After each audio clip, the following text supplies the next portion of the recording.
Ustedes van a observar en el programa que hemos hecho una ligera modificación menor. Así que quisiera llamar para poder presentar a este distinguido líder de la profesión de la República Dominicana.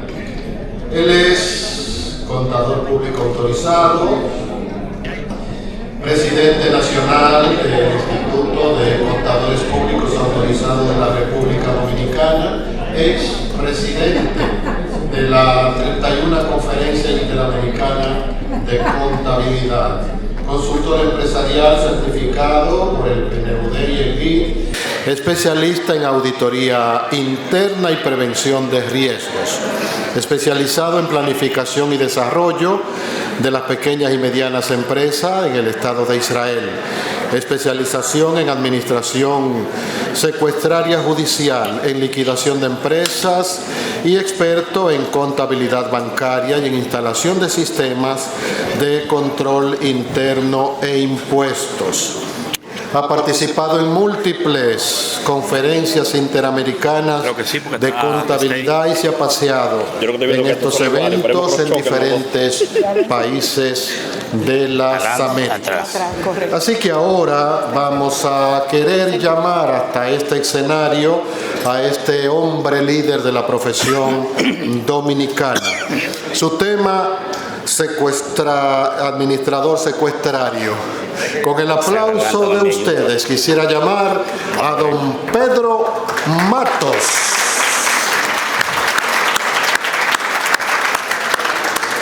Don Pedro, el presidente. Usted. Creo que se equivocaron porque don Pedro es el presidente actual. Se me fue de ahí. Miren, la verdad es que no ha tocado prácticamente el final, pero eso es muy positivo, porque, como dicen en el Cibao, nos toca prácticamente, y excúsenme por la palabra vulgar, el rabo de la vaca. Ahora, hay un bachatero que dice que el mejor sancocho se hace con el rabo de la vaca. Entonces vamos a ver qué sacamos de aquí.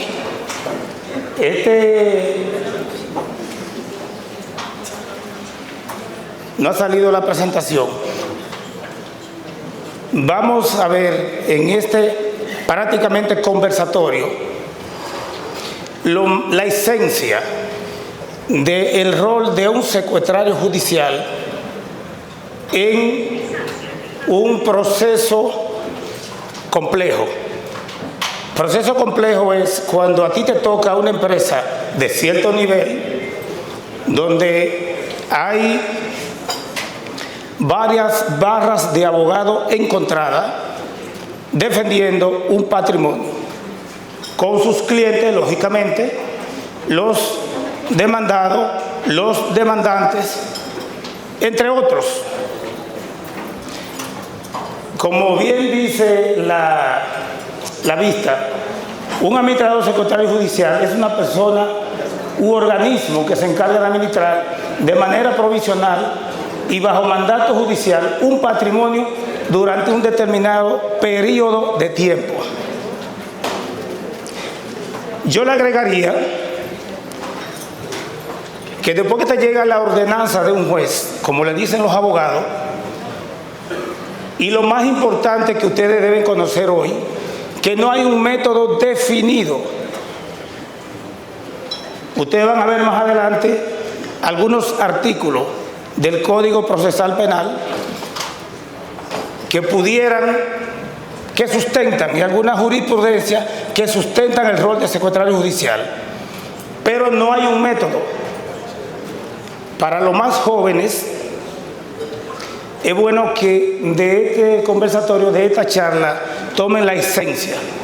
Algunos ya hicieron, sobre todo de aquí, de la región del Cibao, hicieron un diplomado que creo que le ayudó, pero vamos a ver lo mejor que se puede sacar, porque es un rol un poco complejo, sobre todo cuando hay una empresa, vuelvo y reitero, donde está en discusión legal un patrimonio importante.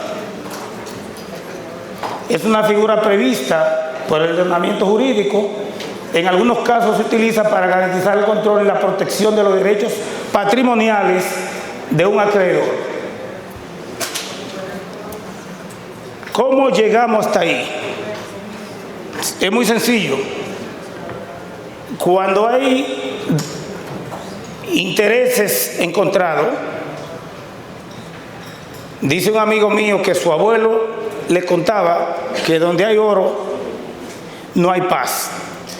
Generalmente cuando se muere una persona que tiene bienes, cuando entre socios de empresas de alguna forma no se rinde cuenta lo suficientemente clara, como plantea el maestro Nelson, lo suficientemente clara y transparente, se produce discrepancia y viene de alguna otra forma, vienen litigios judiciales. Yo pudiera decirle que a la Cámara Civil y Comercial, en los 5 años, 7, que me ha tocado bregar con estos asuntos, aunque ustedes no lo crean, siempre tú te encuentras con 20, 18 colegas, sobre todo en Santo Domingo, que tienen roles de este tipo. Ahora bien, no quiero que se me olvide decirle que tanto los peritajes contables como la auditoría forense y la Secretaría Judicial, el que lo ejerce está funcionando, entre comillas, como auxiliar de la justicia.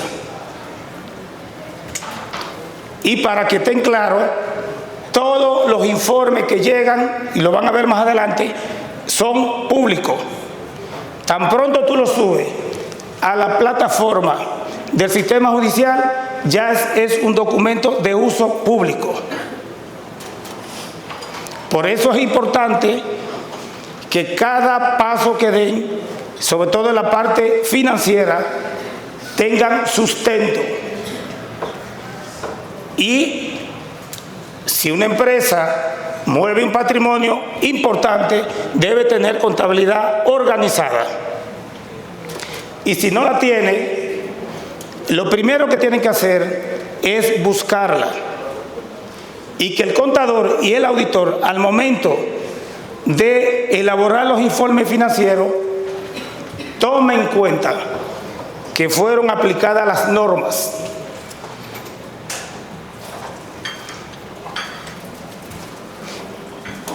En nuestro país, las pequeñas empresas generalmente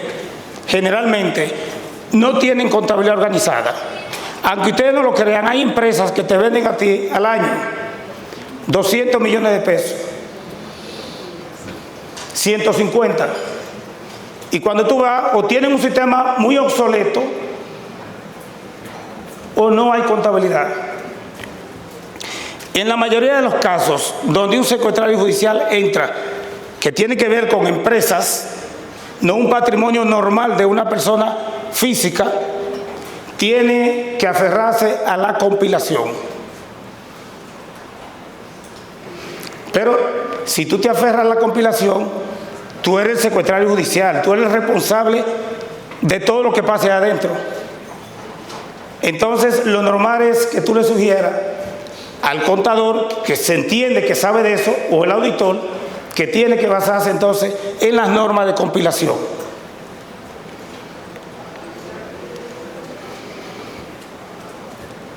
Dice que debe ser independiente e imparcial. Las partes tienen derecho a recibir información de todas las actividades del administrador. Ahora, ojo con esto. ¿Cómo yo le envío información o las partes reciben información? ¿Se lo entrego yo personalmente? Cuando los abogados quieren, váyanse a los extremos, porque la pequeña, un patrimonio pequeño, cualquiera lo administra, con poca experiencia. Pero váyanse a una situación compleja donde aparecen 4, 5 y 6 barras de abogados.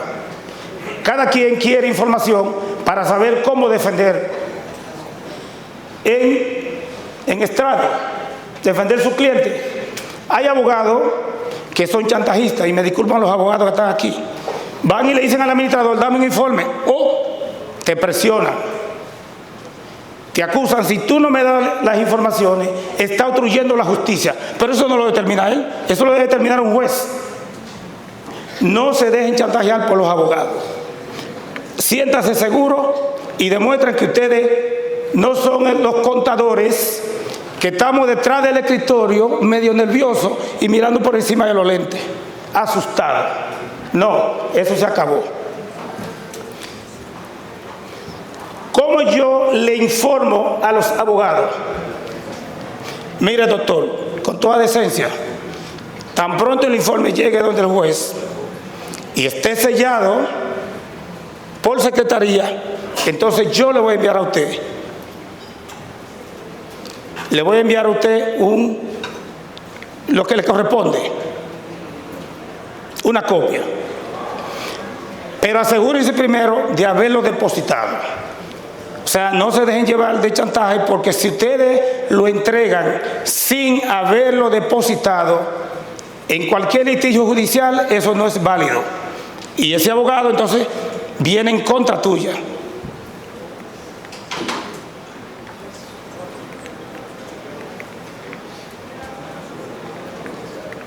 Vamos a ver.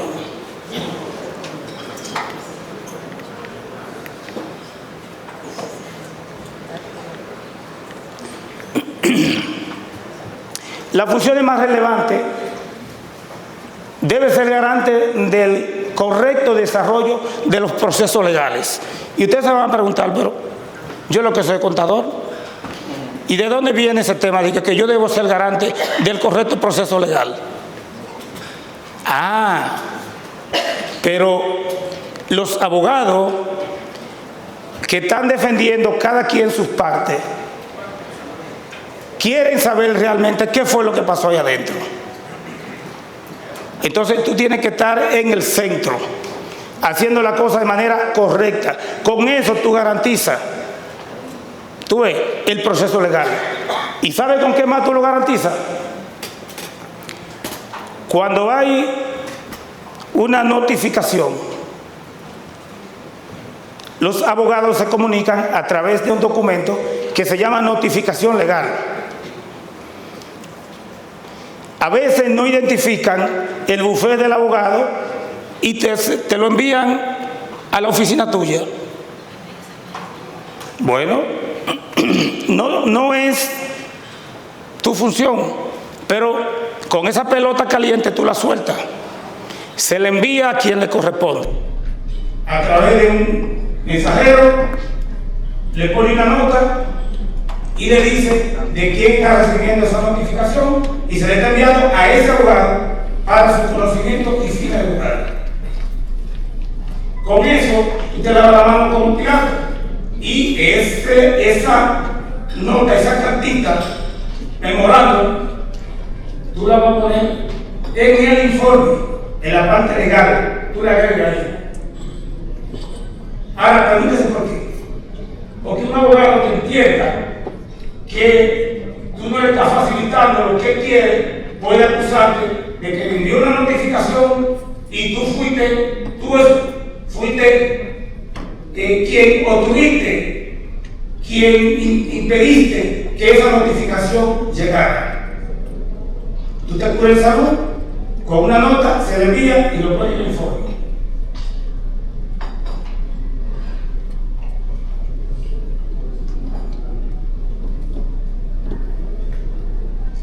¿Qué significa administrar el patrimonio? Lo primero que tú tienes que ver, ¿qué es lo que tú puedes hacer con el patrimonio? Tú tienes una empresa, por ejemplo, que se dedica a vender productos electrónicos, pero tú llegas y te encuentras que el inventario que tiene no da para abastecer el mercado. Bueno, el CPA que impartió la charla de inteligencia artificial dijo lo siguiente: los contadores somos los que sabemos manejar asuntos financieros, Y quizás sabemos manejar también estrategias de mercadeo, porque nos formaron para eso. No somos muy mercadólogos, somos más metódicos que esa chispa que deben tener los mercadólogos. Y él decía, el informático no es tan controlador del patrimonio o de la parte financiera como el contador. Entonces, un ejemplo clave es que tú debes decidir si debe hacer un estudio de mercado, si debe aumentar el inventario, si debe activar la importación de esos productos tecnológicos, pero también tienes que preguntarte, ¿cuánto tengo en banco? ¿Qué me permite hacer? Entonces tú vas a administrar el patrimonio dependiendo de lo que tú consigas al momento de hacer el diagnóstico. Porque ese es otro tema. Tú no puedes arrancar a administrar un patrimonio, una empresa, vamos a llamarle así. Recuerde que nos estamos yendo a lo más complejo, sin tú saber lo que tiene. Lo primero que tienes que hacer es un levantamiento, un inventario general de todo lo que tú encontraste. Y siempre yo recomiendo que consigan personas con experiencia en peritaje porque son más agudos. Son más agudos. Debes saber lo que encontraste en banco, qué tenían de inventario, cuál es el pasivo, ¿verdad? Cuál es el personal que tiene, si están atrasados en impuestos, en seguridad social, un diagnóstico completo. ¿Por qué? Porque esa es la fotografía de lo que tú encontraste y eso te va a servir para el informe final. Entonces, cuando tú haces ese diagnóstico, tú puedes decir, mira, esto es lo que se puede hacer. Hay secuestrarios judiciales en las provincias que pueden ver al juez. Los jueces son más asequibles en las provincias más pequeñas, en los municipios cabecera. Ahora, en ciudades como esta, Santo Domingo, Higüey, en las grandes ciudades que tiene República Dominicana, los jueces tú no los ves. Pero ellos sí te ven a ti. ¿Por qué ellos te ven a ti? Porque los jueces tienen 5 y 6 ayudantes, abogados. Y cuando alguien dice ña o sobre tal o cual caso, el juez dice, tráiganme un informe de esa empresa. Y los abogados le llevan al juez todo lo que ha llegado de esa empresa. ¿Qué tienes que hacer tú? Cuidarte. Eso es la gripe, presidente. ¿Qué tienes que hacer tú? Cuidarte de que cada cosa que tú hagas, informarlo a tiempo y dejar sustento. Dejar sustento.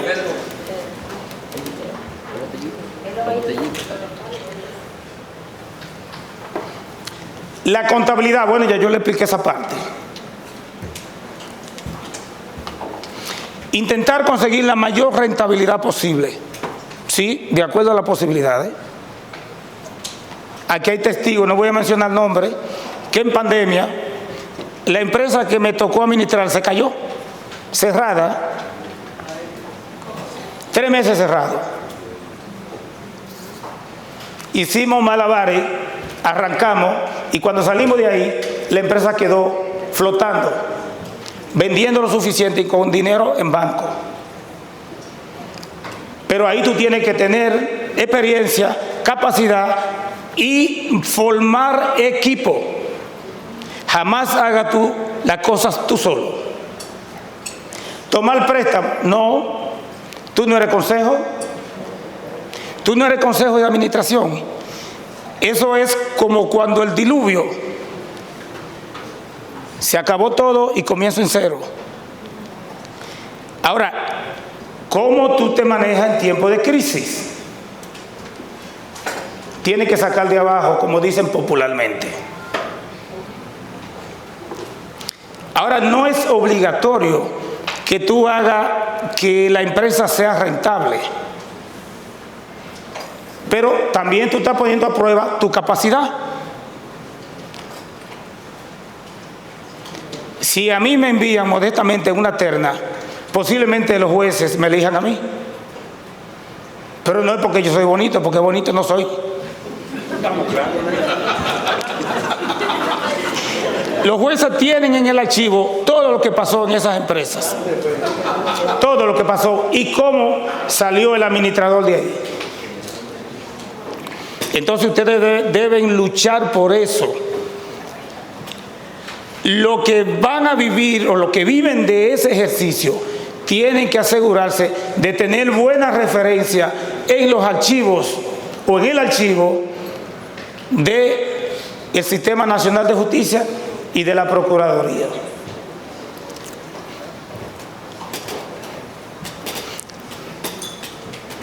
Presentar informe de gestión y dejarlo a disposición del público, ya eso se lo mencioné. Más adelante ustedes van a ver cómo se maneja el informe. Yo le adelanto que debe ser un informe que recoja varios aspectos. Lo primero es la parte impositiva, la parte financiera, importantísimo. ¿Qué le importa a los jueces y a los abogados? A los jueces y los abogados les interesa saber qué pasó con el dinero, con la rentabilidad del patrimonio, cómo tú lo estás haciendo y el destino que tú le estás dando, para que tengan una idea. Ahí no hay que ser científico, señores. Lo que hay que tener cuidado y demostrar capacidad.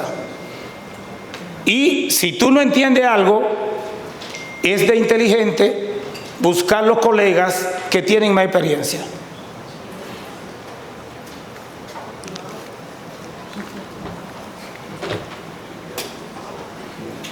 Entre las funciones, las principales características, ya eso te lo expliqué, es mediante un mandato judicial, tú tienes libertad de aceptar o no, si tú crees que no te conviene, porque el instituto te envió en una terna sin consultarte, porque generalmente consultan, ese es el método.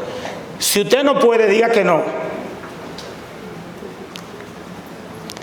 ¿Por qué? Porque si te eligen, entonces te ven la disyuntiva, salvo caso de fuerza mayor, de poner una excusa. Pero aún así, antes de que te juramenten, entonces debe decir que no puede, o sea, renunciar. Ojo con eso. Me ha llegado información de la provincia del Este, para no mencionar la provincia directa, de que hay jueces que chantajean, o quizás no son los jueces, quizás son los abogados. Le envían una notificación a los contadores diciéndole que si no se presenta va a ordenar que lo arresten. Eso es temerario. Ese juez se equivocó ahí. A usted no lo pueden arrestar si usted no quiere juramentarse como secretario judicial. Ahora, usted lo que debe dar tiempo. Si a usted lo nombraron mediante ordenanza, usted debe, si no va a aceptar, renunciar seguido. Ejemplo, hubo un momento que me mandaron a Monte Plata, a una empresa. Cuando yo hago el diagnóstico, me doy cuenta que esa empresa no podía costear los honorarios míos, ni los honorarios del equipo que tenía que trabajar. Cuando yo hice el diagnóstico, inmediatamente le envié la carta de renuncia a la juez. Pero ¿qué pasa? El abogado que quería que fuera yo, le estoy mencionando casos prácticos para que lo entiendan. El abogado que quería que fuera yo, le comentó a la juez que era que el otro abogado había torpedeado para que yo no entrara. Recibieron la renuncia y la juez me manda a llamar a través de su secretario que quiere verme. Yo, claro, por falta de tiempo, yo le mando a decir a la juez, a través de su secretario, que yo no podía ir porque no tenía tiempo, que por eso renuncié. Insistieron 3 veces y no fui, porque yo le había enviado su carta de renuncia y ellos lo tenían. Ya es un problema de ellos. Ahora, si ustedes tienen tiempo y el juez o la jueza quiere verlo, vayan y explíquenselo.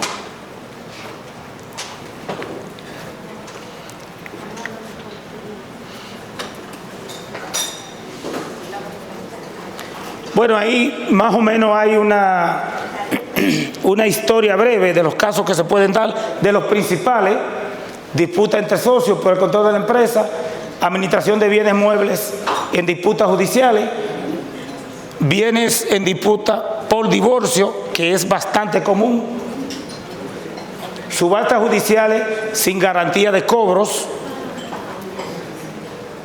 y crédito realizable o no en el acto. Aquí están los artículos.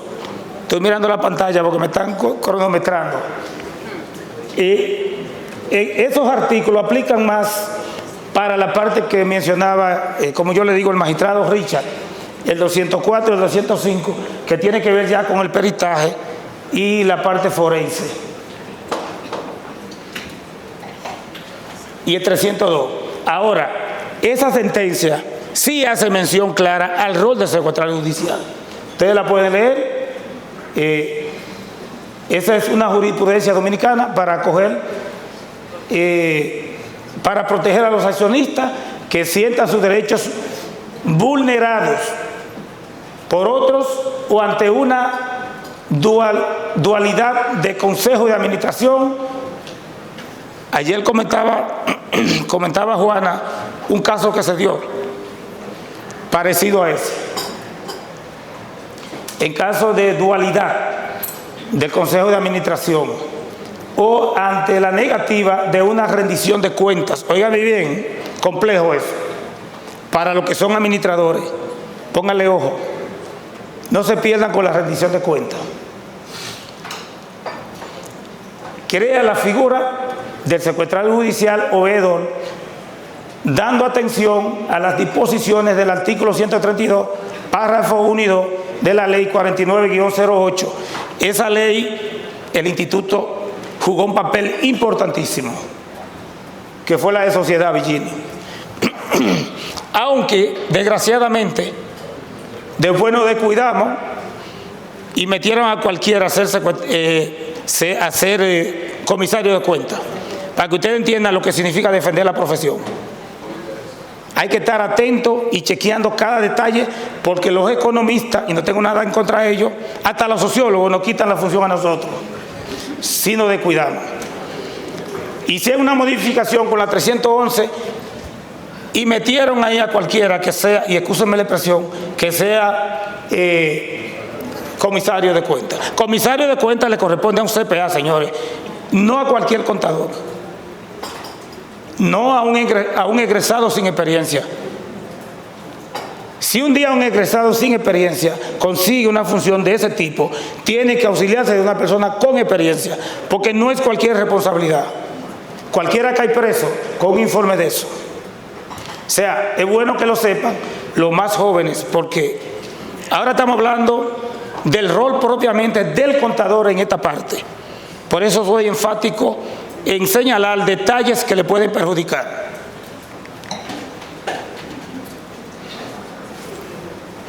Aquí tienen los tipos de secuestrario. El convencional puede ser gratuito. Y dice cuando es gratuito qué se debe hacer.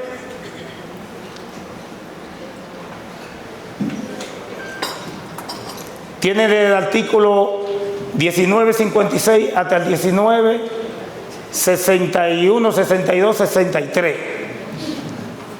Estos son los artículos del Código Procesal Penal que protegen en la parte jurídica al rol del secretario judicial y los tipos de secuestrario.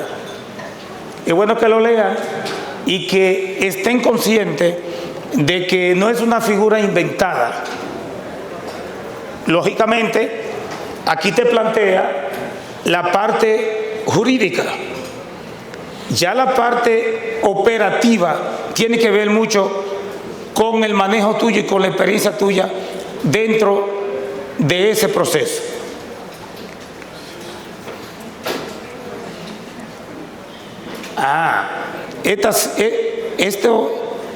Esos detalles que están ahí, es importante que lo sepan.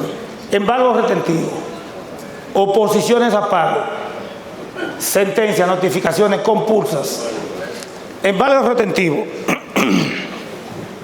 ¿Sabe que se dio una situación en el Instituto de Contadores no hace mucho tiempo con unos embargos retentivos que hubo a las cuentas por un caso que no vale la pena mencionar porque ese no es el objetivo de la charla?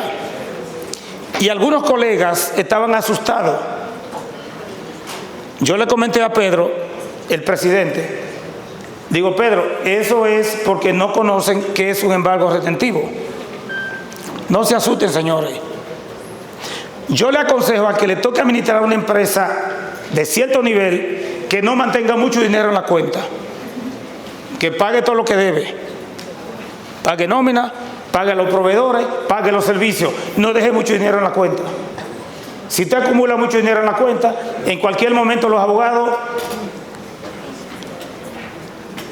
te hacen un embargo retentivo. El embargo retentivo solo corre hasta ese día, señores. Al otro día todo lo que tú depositas va apareciendo en el balance de la cuenta. Para que ustedes sepan, y puedes girar por tu dinero sin problema. Ya no pueden tomar más dinero, solo toman los recursos que había en ese momento. Entonces algunos colegas decían, ¿puedo depositar? No puedo depositar. Algunos intentaron incluso abrir cuentas personales. No abran cuentas personales. Cuando se trata de una empresa o de una entidad jurídica, no hagan eso, porque eso da tendencia a muchas opiniones. Quizás no son las mejores, quizás tú lo haces con buena intención, pero no es lo más correcto. Tú tienes tu dinero al otro día. Y para ello trabar otro embargo retentivo, tienen que tener una sentencia, otra sentencia. Ojo con eso. Hay abogados que son temerarios. Cuando un abogado te traba un embargo retentivo sin sentencia, está siendo temerario. Y eso es importante que ustedes lo sepan. Si no tiene sentencia, en 3 días lo quitan. La empresa gasta unos centavos, pero en 3 días el juez de referimiento le quita el embargo. Notificación es la forma de comunicarse a los abogados. No le tengan miedo. Una notificación es algo normal. Tienen que leerla. Acostúmbrese a eso. Léanla, chequen de qué se trata y si tienen que auxiliarse de un abogado, auxíliense. Si la empresa posee los recursos suficientes, vea acá, pero está corriendo demasiado rápido, ¿y qué? Si la empresa tiene los recursos suficientes, utilizan los servicios de un abogado para asuntos puntuales. Ahí están las subastas judiciales, depósitos judiciales, están definidos todo. No lo voy a leer porque el tiempo no me está dando, pero el material ustedes lo van a tener. Crédito razonable en el acto, etcétera, etcétera.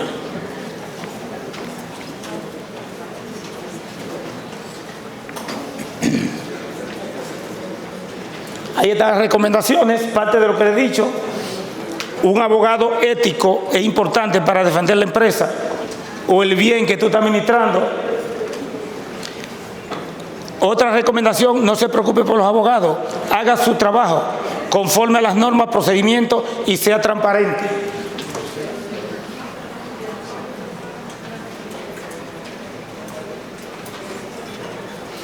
La elaboración del informe, como yo le planteé, debe tener los procesos, los aspectos básicos, lo más importante de las decisiones tomadas, procesos administrativos relevantes, decisiones que tú hayas tomado relevantes, es bueno hacerla notar, informe financiero es bueno que sea mensual. 12 informes al año. Y cuando termina el año, un estado financiero auditado. Y el informe legal.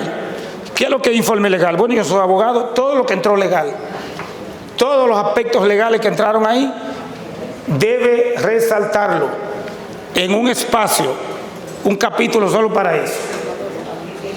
Y de último, haga un archivo personal. Y lo otro es que bien se menciona en el sistema de control de calidad de las firmas y del contador, como dice el maestro Nelson, el contador del maletín es una firma. ¿Pero por qué lo dice? Porque usted no debe inventar, usted debe tener siempre los soportes de todo lo que usted hace. De todo lo que usted hace. No viole los controles internos. Tenga sustento de documento de cada acción y usted no tendrá problema. Muchas gracias.